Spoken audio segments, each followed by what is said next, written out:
நான் உண்டு, என் வேலை உண்டுப்பா. நான் நிம்மதியாக என் வாழ்க்கையை கொண்டு போவேன். நான் அமைதியான ஒரு வாழ்க்கை வாழ போகிறேன். நான் எந்த ஒரு பிரச்சனைக்கும் போக மாட்டேன். நம்ம வாழ்ந்தாலும் உன்னை நான் நிம்மதியாக வாழ விட மாட்டேன். உன் நாட்டில் உள்ள வளத்தை சுரண்டுவேன். உன் நாட்டுக்குள்ளேயே உள்ளே பூந்து உன்னை அடிப்பேன்.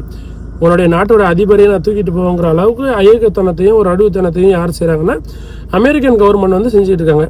இந்த இவ்வளோ பெரிய அயோக்கியத்தனத்தை செய்யக்கூடிய அமெரிக்கன் கவர்மெண்ட்டை யார் கண்ட்ரோல் பண்ணுறா, அதுக்கு பின்னாடி யார் இந்த இயக்குறா அப்படின்னு சொல்லி பார்த்தீங்கன்னா இஸ்ரேல் இந்த யூதர்கள், இந்த ஜூஸ் கட்டுப்பாட்டில் இருக்கக்கூடிய இஸ்ரேல் வந்து என்ன செய்கிறாங்கன்னா அமெரிக்காங்கிற ஒரு பேனரில் அதுக்கு பின்னாடி இருந்து எல்லா வேலைகளுமே செஞ்சுக்கிட்டு இருக்காங்க. இதுக்கு ஒரு சின்ன உதாரணம் என்ன இப்படி சொல்லி பார்த்தீங்கன்னா, இன்றைக்கி எப்படி வேர்ல்டு பாலிடிக்ஸ் இயங்கிக்கிட்டு இருக்குது, எப்படிலாம் வந்து அவங்களுடைய பாலிடிக்ஸை நம்மள்கிட்ட கொண்டு வர்றாங்க, எப்படி அவங்க வந்து வேர்ல்டு பாலிடிக்ஸை கண்ட்ரோல் பண்ணுறாங்கிறது வந்து ஒரு சின்ன ஒரு விஷயத்தில் நீங்கள் பார்த்தாலே தெரியும். இன்றைக்கி இந்தியன் கவர்மெண்ட் மோடி என்ன செஞ்சுக்கிட்டு இருந்தாருன்னா ரஷ்யா கவர்மெண்டோடைய பெரிய ட்ரேட் பண்ணிக்கிட்டு இருந்தார். பெரிய சலுகைகளை வந்து ரஷ்யன் கவர்மெண்ட் நம்மளுக்கு தந்தாங்க, நிறைய சலுகைகள் தந்தாங்க.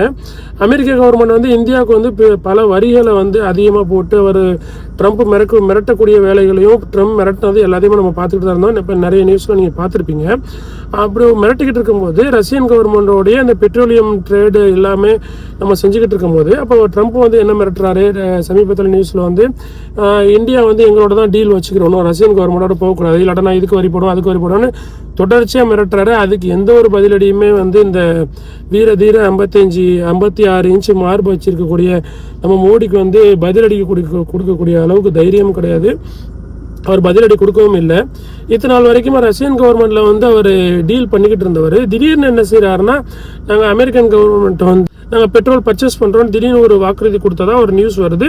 அதுக்கு முன்னாடியே ட்ரம்ப் என்ன சொல்கிறாரு, இந்தியா எங்கள்கிட்ட பர்ச்சேஸ் பண்ணுவோம், இனிமேல் எங்கள்கிட்ட தான் பெட்ரோலியம் சம்மந்தமான டீல்லாம் எங்கள்கிட்ட பண்ணுவாங்கன்னு சொல்லி அவர் வந்து முன்னாடியே அறிவிக்கிறாரு.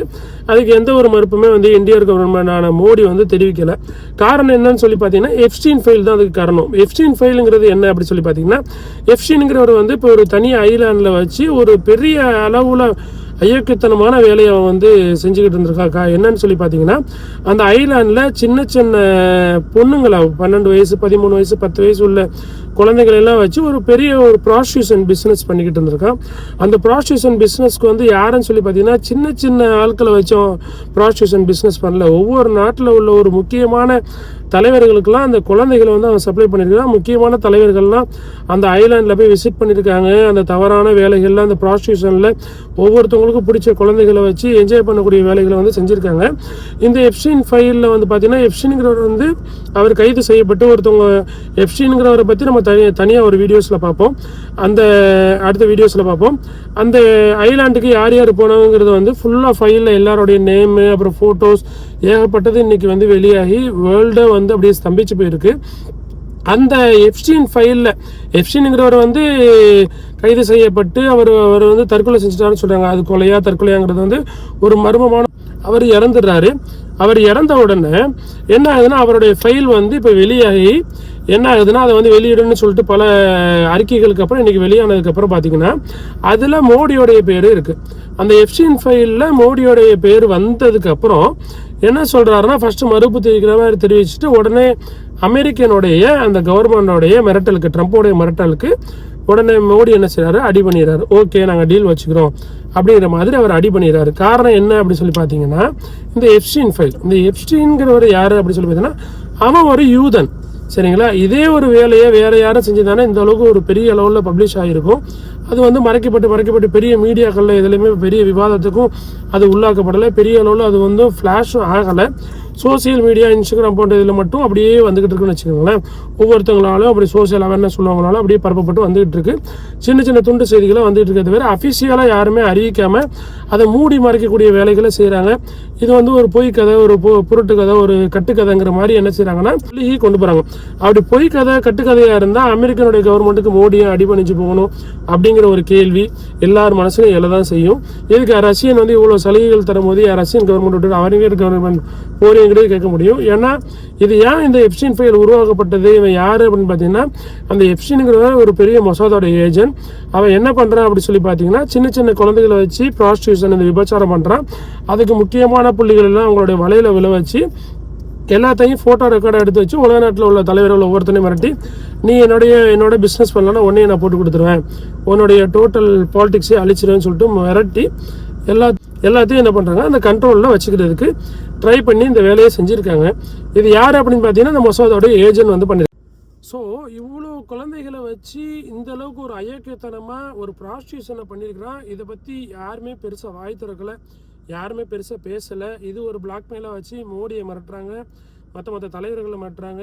இன்றைக்கி வந்து பார்த்திங்கன்னா லிபியாவில் கடாபியை கொல்லப்பட்டதாக இருக்கட்டும், அப்புறம் வந்து ஈராக்கில் சதாம் ஹுசேன் கொல்லப்பட்டதாக இருக்கட்டும், பாலஸ்தீனத்தில் யாசர் அரஃபாத் கொல்லப்பட்டதாக இருக்கட்டும், எல்லாத்துக்கு பின்னாடி இந்த மொசாதோடைய தலையீடு இருக்கும்.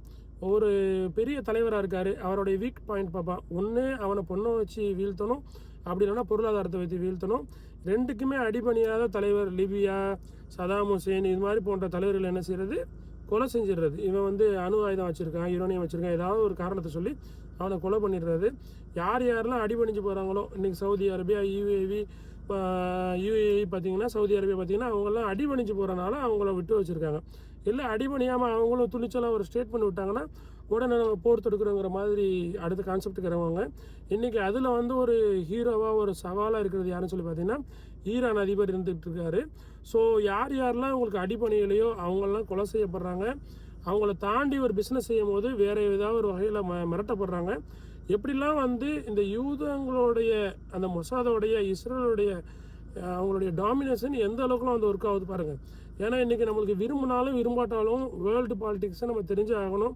இன்னும் வரப்போகக்கூடிய காலங்கள் வந்து இன்னும் ரொம்ப மோசமான காலங்களாக இருக்கும். காரணம் என்னன்னு சொல்லி பார்த்தீங்கன்னா இன்றைக்கி எல்லாத்தையுமே அவங்க கண்ட்ரோலில் வச்சுக்கிறணும். பிஸ்னஸாக இருக்கட்டும், பணமாக இருக்கட்டும், எல்லாமே நம்மள்கிட்ட வரணும். மற்றவங்களாம் வாழ தகுதியற்றவங்க, அவங்கள நாங்கள் எங்களுக்கு மிரட்டலுக்கு நீங்கள் அடிமைனா அவனை கொலை செய்வோம், உங்கள் நாட்டில் வந்து உள்ளே தூக்குவோம், உள்நாட்டு குழப்பத்தை உண்டு பண்ணுவோங்கிற மாதிரி இந்த இஸ்ரேலுடைய யூதர்கள் வந்து பெரிய அநியாயம் செஞ்சுட்டு இருக்காங்க. இவங்களோட அநியாயத்தினால எப்படிலாம் நம்மளுடைய கவர்மெண்ட்டும் அது வந்து அஃபெக்ட் ஆகுது, மோடி போன்ற ஒரு பலவீனமான தலைவர்கள் எப்படி அடிபணிஞ்சு போகிறாங்கிறத வந்து நம்ம தெரிஞ்சுக்கிறதுக்காக இந்த வீடியோவை நான் வந்து பப்ளிஷ் பண்ணுறேன். இனி அடுத்தடுத்த வீடியோக்களில் வந்து நம்ம எப்ஸ்டீன் ஃபைல் பற்றியும் இந்த யூதர்களை பற்றியும் நம்ம விரும்பினாலும் தெரிஞ்சுக்கிட்டு தான் நம்ம ஆகணும். வேர்ல்டு பாலிட்டிக்ஸ் எப்படி ஒர்க் ஆகுது, இந்த மொசாத் ஏஜென்ட்ஸ் எப்படி ஒர்க் பண்ணுறாங்க, எப்படிலாம் நம்ம வீட்டுக்குள்ளே வரைக்கும் அந்த யூதர்களுடைய மொசாதோடைய அந்த பிளானிங் வந்து வந்திருக்குன்னா இன்றைக்கி நீங்கள் வீட்டுக்குள்ளே வச்சுருக்கிற பேஸ்ட்டாக இருக்கட்டும், சோப்பாக இருக்கட்டும், அதன் மூலமாக எப்படி நோய் பரப்பப்படுது. இந்த 3 வேளை உணவு சாப்பிட்டா தான் நீ வந்து நல்லா ஹெல்த்தியாக இருக்க முடியுங்கிற ஒரு கட்டுக்கதையை எப்படி பரப்பி மக்களை 3 வேளை சாப்பிட வச்சு நோயாளி ஆக்குனதும், இதை பற்றி ஒவ்வொரு விஷயமாக நம்ம ஸ்டெப் பை ஸ்டெப்பாக அடுத்தடுத்த வீடியோவில் நம்ம பார்ப்போம். இன்ஷா அல்லாஹ். தேங்க்யூ.